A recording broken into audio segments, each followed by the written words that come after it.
Mix भाग Pallavi recording studio मठिया मोड़।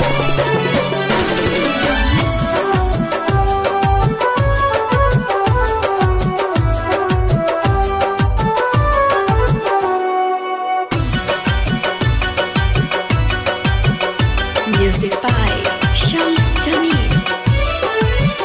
हाथी मेहंदी लागल माथे सजी से नूर, हाथी मेहंदी लागल माथे सजी से नूर। चीता हमार सजी जहब चल जइबू दूर, चीता हमार सजी जहब चल जइबू दूर। शादी करे खातिर कौन सरवा कैलस महजबूर, शादी करे खातिर कौन सरवा कैलस महजबूर। चीता हमार सजी जहब चल जइबू दूर, चीता हमार सजी जहब चल जइबू दूर।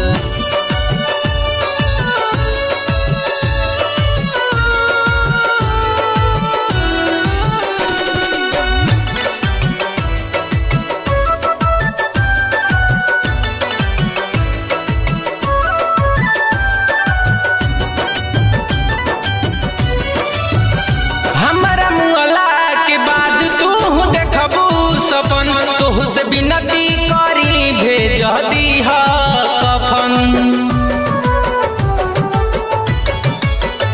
हमरा मुअला के बाद तू देखबू सपन। तोहसे बिनती करी भेज दीहा कफन, जाने के तनो भूलैबू याद आइबू जरूर, जाने के तनो भूलैबू याद आइबू जरूर। चीता हमार सजी जहब चल जइबू दूर, चीता हमार सजी जहब चल जइबू दूर।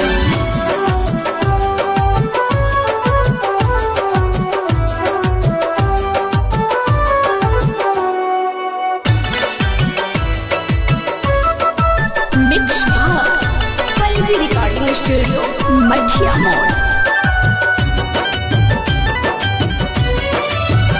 राइटर मंटू मतलबी के हो गईलू हो, काहे अजितवा के जिंदगी तू धो गईलू हो।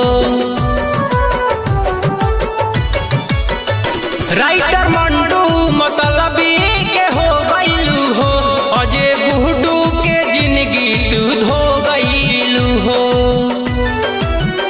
कहे अरविंद अलबेला दिल के 10 तुर, कहे अरविंद अलबेला दिल के 10 तुर।